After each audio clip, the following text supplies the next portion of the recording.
Good morning. Excuse me.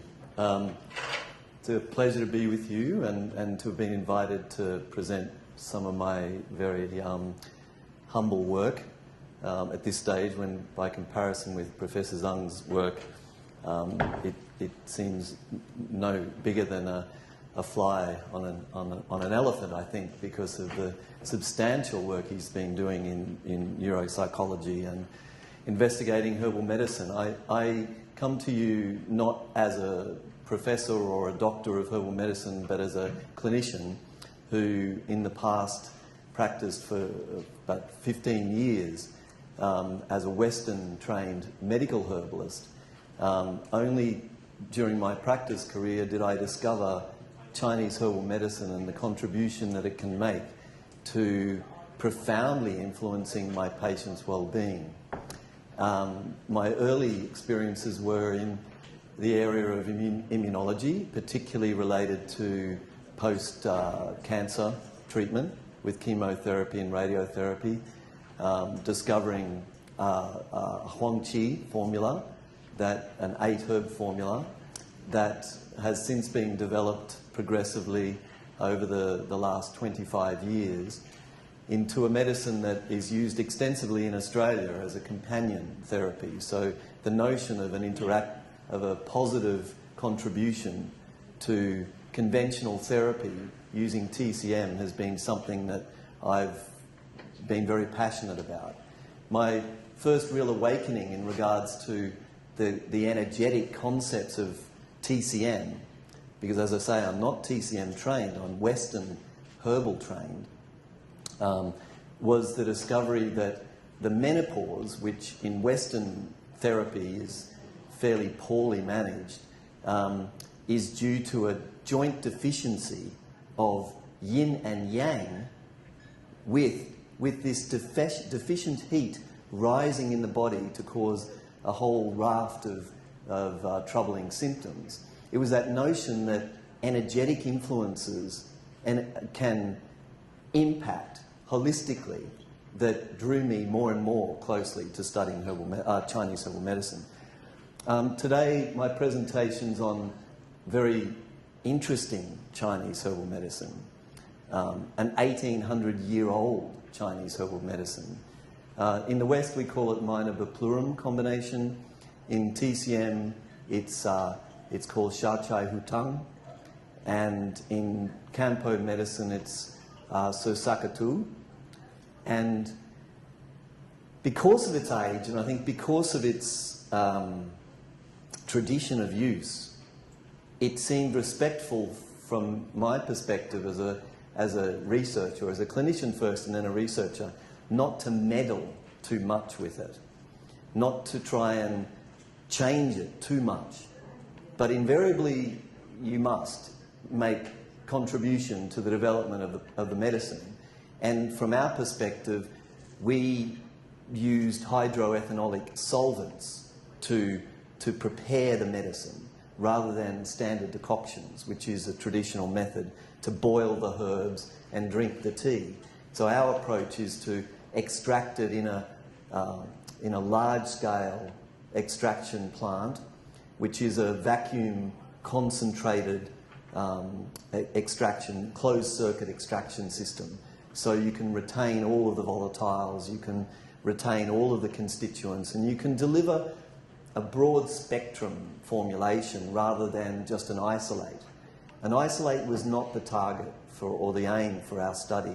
It was really to help advance the knowledge of this very unique formulation.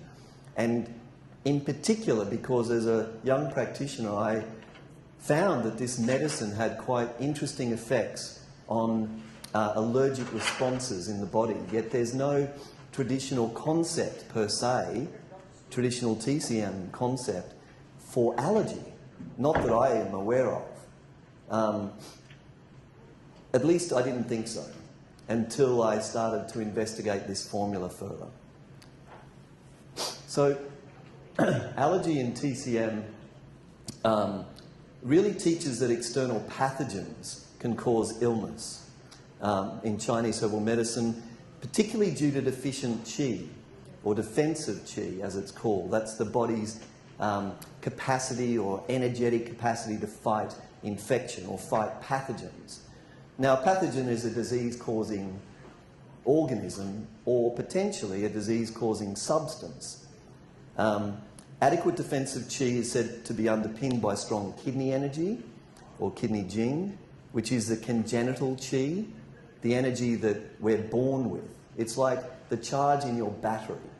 If you, and I'm probably preaching to the converted here, but if you exhaust your congenital qi, you die. You have no life force left. But it's this congenital qi, or the defensive qi, on a foundation of good kidney energy that's capable of repelling most external pathogens. And my hypothesis is that these could be either microbial or antigenic. So deficient defensive qi can manifest during most post-acute infections, which is known as the Lesser Yang or Chaoyang Syndrome. Chaoyang Syndrome. Chaoyang Syndrome is one of the 6 stages of disease described in the Shanghan Lun disorders, discussions of cold-induced disorders. The pathogen is an in-between. It's caught between the internal and the external layers. Commonly appears against a backdrop of constitutional weakness, like I said, this notion of congenital deficiency or qi deficiency or insufficiency possibly, compounded by overuse of symptomatic medication, which is a highly prevalent phenomenon in the West, polluted environments, addictive, rich, highly refined diets, and overuse of recreational drugs and lifestyle factors. Disruption to the generation and the distribution of defensive qi, and further disrupts the distribution of defensive qi and depletes the kidney jing. So it's a vicious cycle, and you see this happening at quite a young age in children who have asthma, for example, often against a backdrop of deficient congenital qi or vitality. Consequently, the body is incapable of effectively repelling or expelling the pathogen, and what is called a standoff ensues between the pathogenic qi attempting to penetrate deeper into the body and the defensive qi attempting to repel it.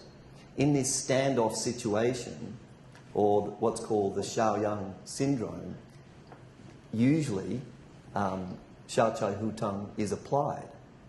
So my theory was that if it can be applied during the post-acute phase, maybe it could be applied, if we conceive of the pathogen as an antigen, it could be applied in an immediate hypersensitivity reaction or an IgE hypersensitivity reaction common in hay fever, certain forms of eczema, urticaria, asthma, although I don't deal as much in that area, and certain food intolerances or food allergies.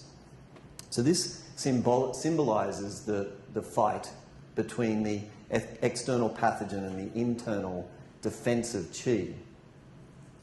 I think it's pretty self-explanatory. So, as I said, the treatment from a TCM perspective is the Minor Bupleurum Combination, which was first developed during the Han Dynasty approximately 1800 years ago. And I think it's such a privilege to think that, 600 generations of clinicians and researchers have gone before me, and I stand before you, hopefully, to impress you with a little bit of research that will add weight to the brilliance of this formulation and its evolving application to allergic symptoms and allergic problems. Bupleurum, of course, Bupleurum falcatum, or Chai Hu, is, of course, the chief herb, and it's used for venting the Chaoyang stage of illness, having both an exterior releasing action and a spreading effect on liver qi, with this ascending cooling action which drives the external pathogen towards the surface. Scutellaria bacalensis is an essential deputy in this endeavour because it deals with the interior aspects of Chaoyang by draining the heat from the liver and the gallbladder. The other ingredients include, and I've listed the Western names here, but after Scutellaria bacalensis, Huangqin is Pinellia tenata, Baiju, Bancha, ginger,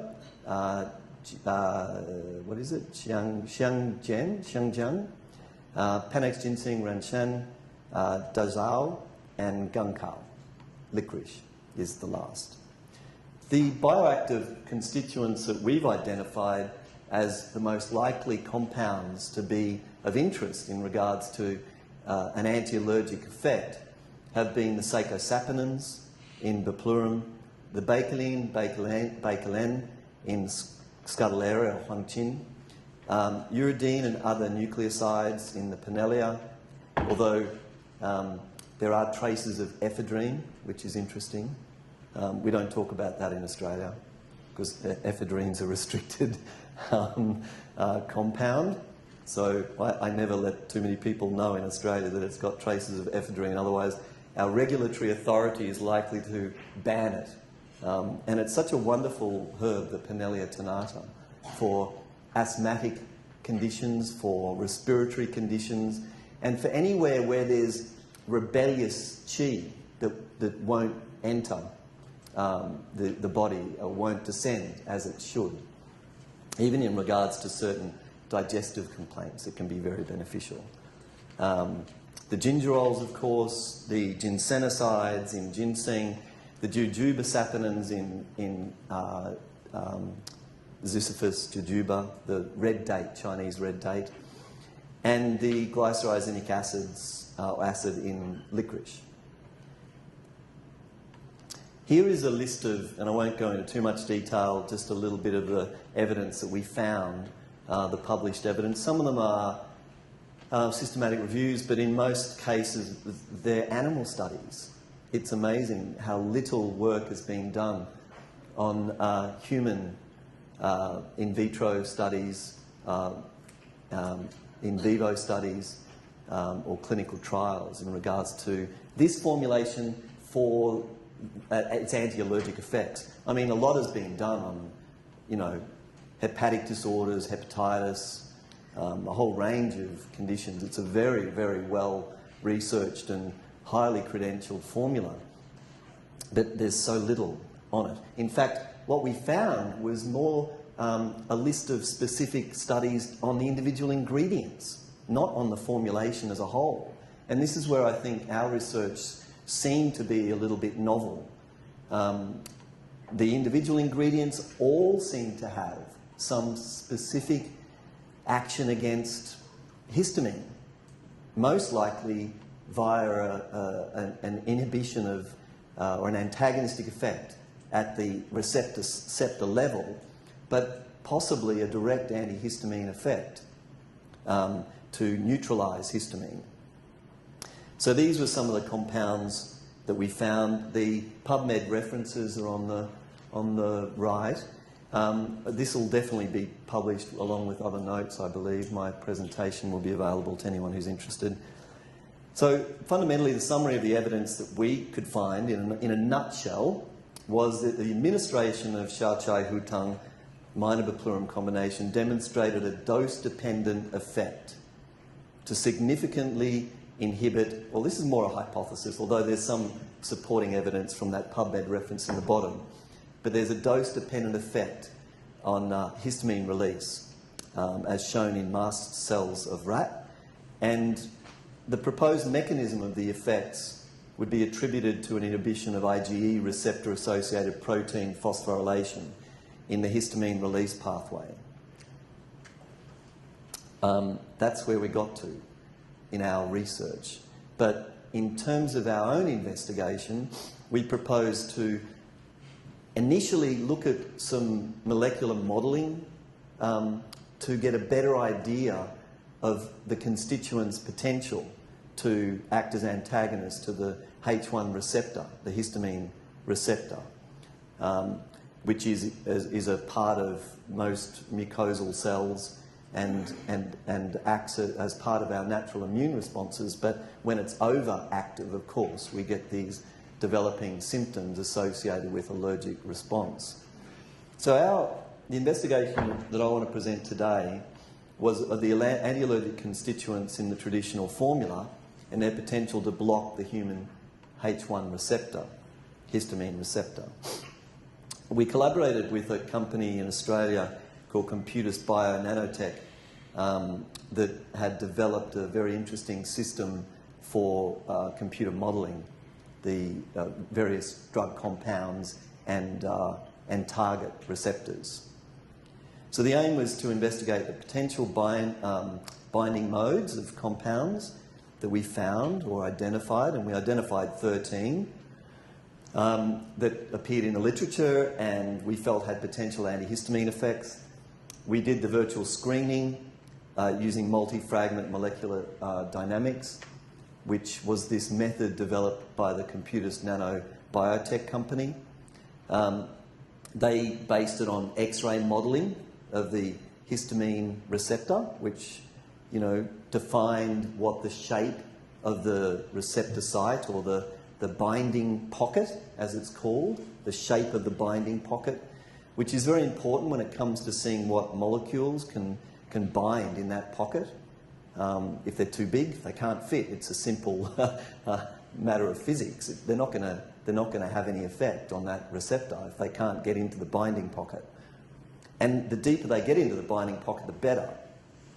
So in summary, our results found that we had 5 out of 13 compounds had a very high binding affinity to the histamine H1 receptor at helices 3, 5, 6, indicating potential to antagonise histamine.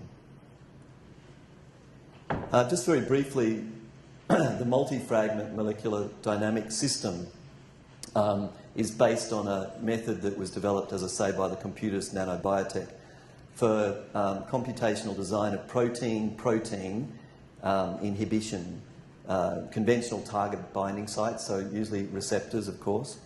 The beginning of the method was published in that Protein Engineering journal, and I recommend you to have a look at that. The MFMD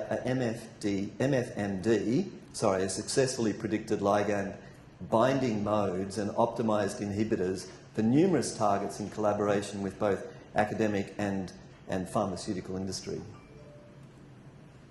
This is a little bit further detail, which will be available if you want. I don't know if I will go into it in too much detail, but it's there just to demonstrate the credibility of the method. And this method has been used in drug development. In fact, this company had worked with a number of drug companies, but turned their attention to the phytotherapy or phytopharmaceutical industry because, as was mentioned, I think, yesterday, drug development, the cost of drug development is just phenomenal. You know, you're looking at something like, on average, $400 million to get a drug to market. Whereas with phytotherapy, botanical studies, you can apply some very, credible methods and undertake some really, really convincing research for probably as little as, in the end, you could get a product registered in Australia and to market for $4 million. So, you know, 1/100th of the average cost. In fact, $4 million is probably very, very high cost. But this notion of the modelling was of interest to me because we were preparing ourselves to put this formulation to a preclinical study, a human basophilic cell study, looking at what this formula will do in terms of histamine release. And I was concerned that the levels of standardisation, which we call bioactives or bioactive compounds, I wasn't sure of them. Like, yeah, you can go to a preclinical study and spend a fair bit of money doing that, but if you don't have an idea that your compounds are actually going to bind or at least antagonise the receptor that you're hoping in a preclinical study you're going to influence, then you could be in trouble. So when I met these people and said, yes, I'm going to invest a little bit of money to have a look at what these compounds do in a molecular model, we discovered that that we discovered that bakelin, the first compound in Huangjing, and bakelin had the highest affinity for blocking the histamine receptor or antagonizing the histamine receptor. And, you know, as a result of that work, we were able to promote that ingredient in the formula. We went back to the lab, back to the manufacturer, and said, you have to, in your extraction method, you have to develop the extract such that we can deliver about 100 milligrams of bakelin per capsule, not per dose necessarily, but per capsule. It depended on, usually the dose of the formula that I'll show you, or I showed you, is 2 capsules twice daily. But anyway, so here is the structure of the human histamine receptor, modelled by this method as we discussed. The H1R belongs to a G protein coupled receptor superfamily, a family of receptor proteins that spans the membrane of cells. So we're looking here, as it were, the tip of the iceberg. Here is a protein structure done in a more of a protein backbone formation. And there are 7 transmembrane helices. You can see the extracellular area with the protein backbone penetrating through the membrane into the intracellular area. These extracellular loops are accessible to small molecules, and this is what we're investigating, the small molecules and other effector proteins from outside the cell. The extracellular loops can also be part of the activation process for opening and closing access to different ligand binding sites. So it's a very important part of the model to see how our chemicals react in this area. This central purple area is the ligand binding pocket or site. So binding of histamine, which is the ligand, triggers a change to the structure, allowing the Gpcrs to interact with other intracellular proteins. So this triggers a response with these intracellular loops that then engage other proteins in the cell to produce different things or to inhibit other things. So in this case, in this situation, these small molecules with the ability to bind to the Gpcr ligand binding site or pocket can block the receptor and act as a histamine antagonist. If histamine gets into the pocket, it will trigger a chemical reaction which will induce many of the known symptoms of allergy.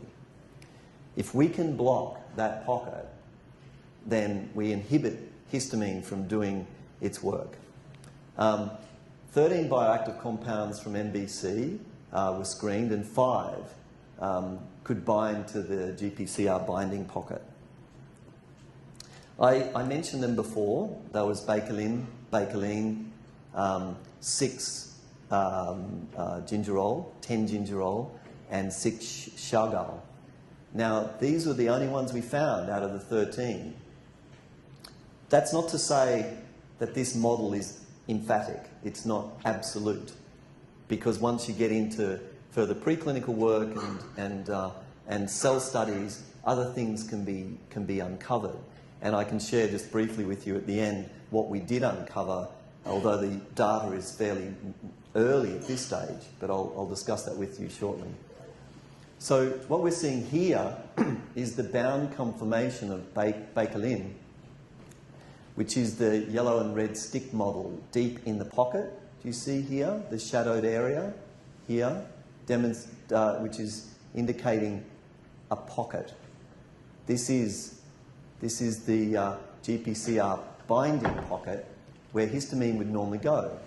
If we're able to get a molecule in there, as we can see the bakelin does, then these loops are triggered in a way to further obstruct the pocket the best, the highest affinity molecules will do this with the loop.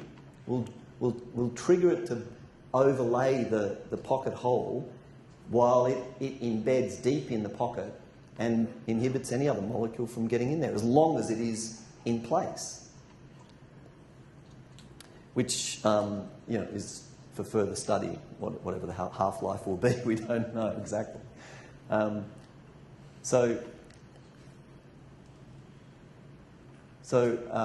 that should be bakelene. That's the bakelene molecule. The bakelene molecule is a little bit more a narrower view, so that should have been bakelene. And now we look at the same molecule, but using the ribbon model, which I showed you earlier. And this ribbon model just demonstrates more of the chemical structures and the binding chains, the binding sites. Now these relate, as mentioned before, to the helices. So these binding molecules here are attached to the helices that I mentioned before. I think they were 4, 5, and 6, or 3, 5, and 6. Also shown are the main chains, as I say, are the receptors that contact the ligand. The details of the side chain interaction correlate with well-known binding features within the histamine H1 receptor. Here's also a bakelene binding model, a little bit more detail using a 2D stick model. And for those who want to, delve into it a little bit more, this is the information that will interest you. It's I guess worth noting, just in regards to the main form of the interactions are hydrophobic and electrostatic, and that's the green and the purple little dots there, with the different proteins that form part of that binding complex. Knowing the details of the interactions and the correlations with them, known binding affinities, validates our binding model. We can now also explore the synergistic binding of two active compounds, and this is something that we're hoping to do. There are a range of other molecules that we checked as well. This is actually bakelene. As you can see how it's has this little red protuberance coming out of the pocket a little bit. It's not very much, but it's a little bit more than bakelene. It still has an incredibly high efficiency or affinity to this binding pocket. In fact, I think the results indicated that bakelene had a higher affinity than bakelene. Bakelene has a higher affinity than bakelene, but it was just easier to see bakelene when I was showing you in the model. If I could have turned this binding pocket of this receptor around, you could see it from different perspectives, but it's very deeply embedded. 6-gingerol, again, very deeply embedded, and it sort of brought this loop right over. 10-gingerol's done the same, 6-shogal's done the same. So in summary, the TCM concept of Chaoyang Syndrome may help explain the energetic disturbances manifesting as allergy, especially IgE-mediated hypersensitivity associated with histamine release. Numerous known compounds in Chaoyang tongue demonstrate anti-allergic properties, but the research to date has mainly been in animal models and in vitro studies. Bakelene, 6-gingerol, 10-gingerol, 6-shogal demonstrate antihistamine receptor antagonist effects, deserving further investigation of their anti-allergic potential.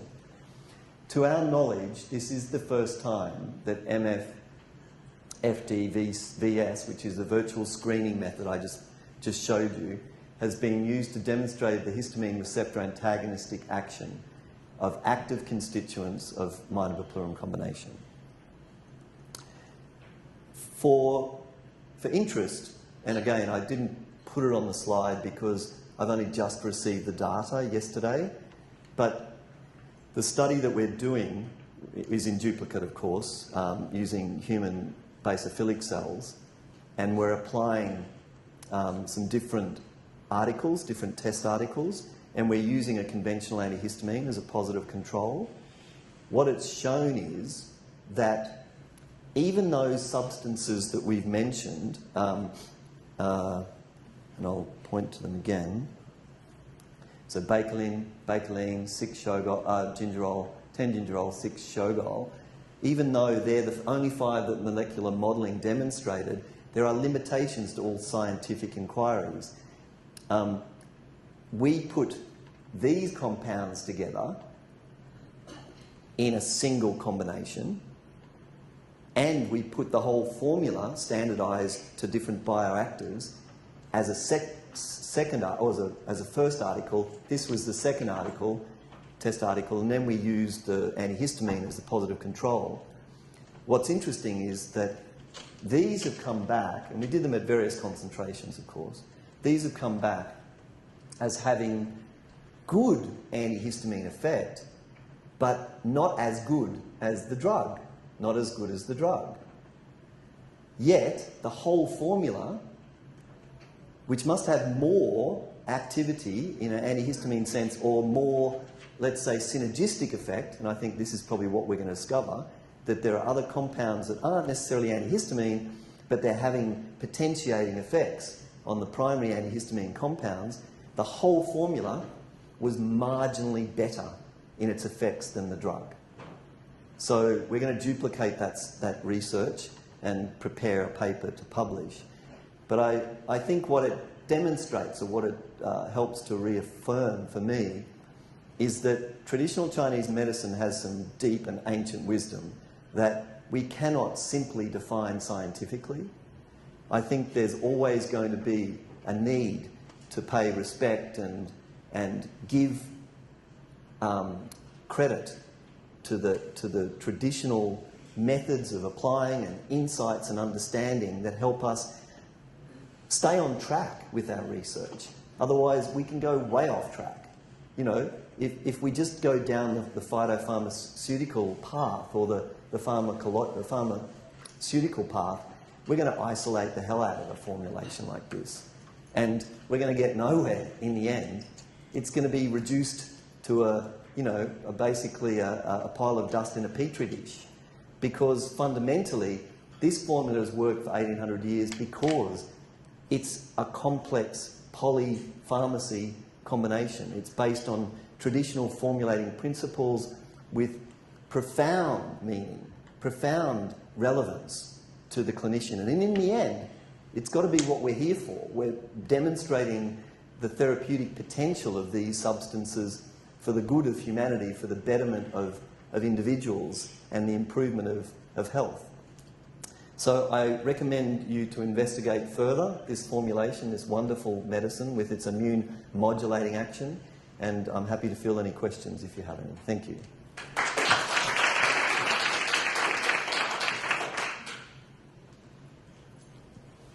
Yeah. Well, thank you very much, Doctor. It was a pleasure to hear you, mostly because my first acupuncture teacher was Earl Montague from Australia. Oh, really? So really very emotional for me. Thank you. And I want a very nice scientific and profound research, very nice research. I want to ask you something because I don't know. In many places you hear about a warning. Instead, you are treating Chaoyang syndrome not to be given the Bupleurum to children with childhood fever or an acute infection disease if you have an allergic component. What do you think about that? In terms of acute infection? Yes, combined with an allergic condition in children. I see. Yes. I think the interesting thing about this formulation is it's, in Japan, as I understand it, it's the most popular prophylactic for infection. Yet its traditional application is in the post-acute phase of infection, where the body is unable to shake off the infection. For the very acute phase, I've seen it work. But again, I think it has to be a carefully selected case. I think once allergy is involved, it's a rare case, I believe, that would contraindicate it. But I think, of course, there would be some contraindications for it.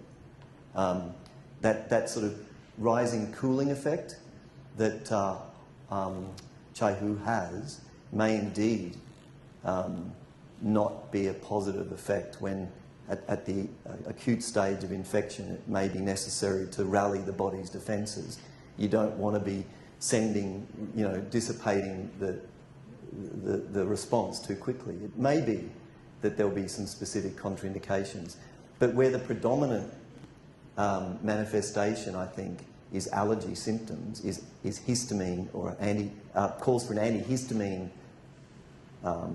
It may be that particularly for people who are sensitive to antihistamines or need additional support, I think a formulation like this has the potential to be a very compatible formula with conventional therapy.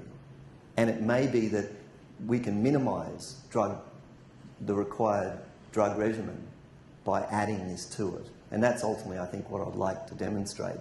Not that it's, the almighty cure of asthma or allergies, not at all, but just to demonstrate that this formulation can contribute to, in a conventional medical setting. Yeah. I hope that's given a little bit of further insight.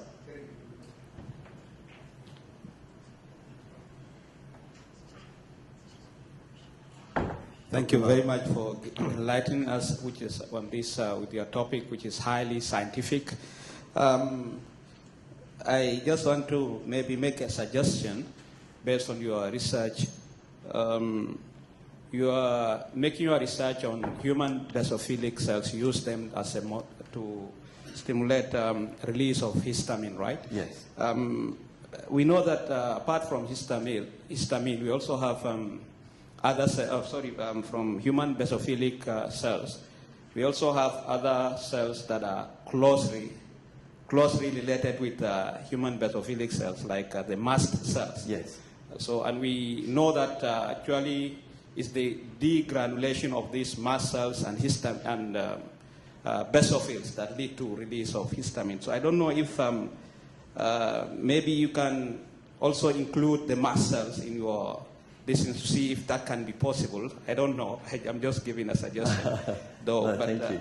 yeah, this is one. And then secondly, given the high, which I see this as highly molecular, your topic. So if you are able to prove scientifically that these herbs, like mainly the bicaline, which can highly compete with histamine on the binding side of histamine, which is H1 receptor, can prove that.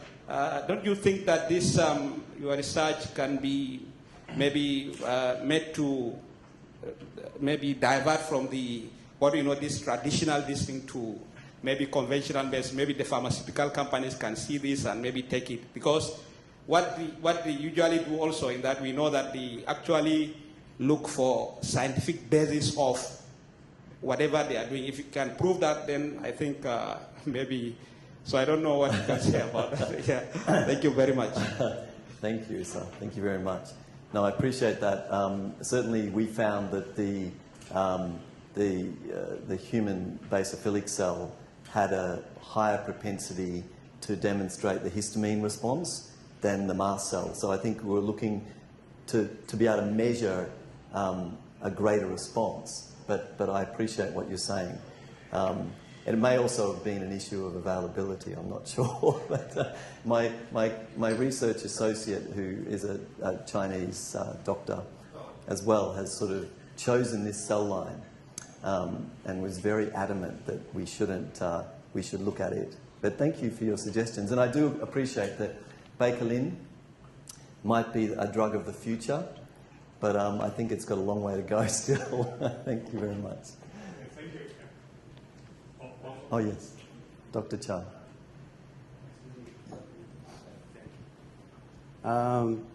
Thank you for your presentation.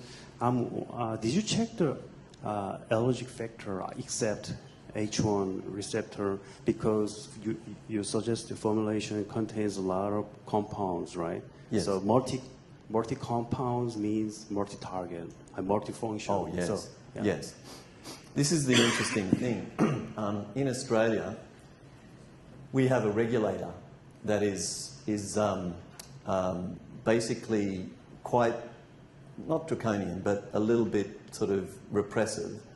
And we were proposing that the medicine, which is already on the market, Chaoyang, under a brand of ours called Fusion Health, that we would have a legitimate claim based on the evidence that we'd collected for saying that it has antihistamine effects.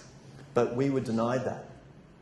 So we had to embark on a particular course of study to demonstrate the antihistamine effects, which is why we've just targeted the H1 receptor, and things that will demonstrate an antihistamine response. But I have no doubt there's a multifaceted response that the body is undergoing with this. And I have no doubt also there's an energetic response.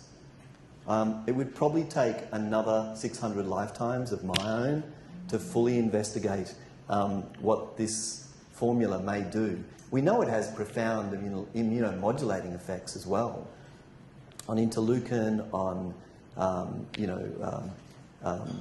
different inflammatory pathways, on liver enzymes, on various detoxification systems. It is a holistic formula, and it is, as I say, in Japan, used as an immune modulating tonic. So I think, yeah, there's a long way to go. I have a couple of books specifically on this that have been published just around the diverse responses that the body has to it. In fact, it's been demonstrated that it will address all 5 different types of allergic response, from type 1 through to type 5, but at different degrees and to different intensities. But anyway, thank you very much, everyone.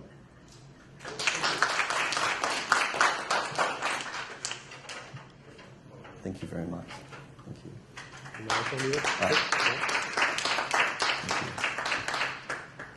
Okay, thank you. Thanks, Dr. Summer. Thank you. So next one will be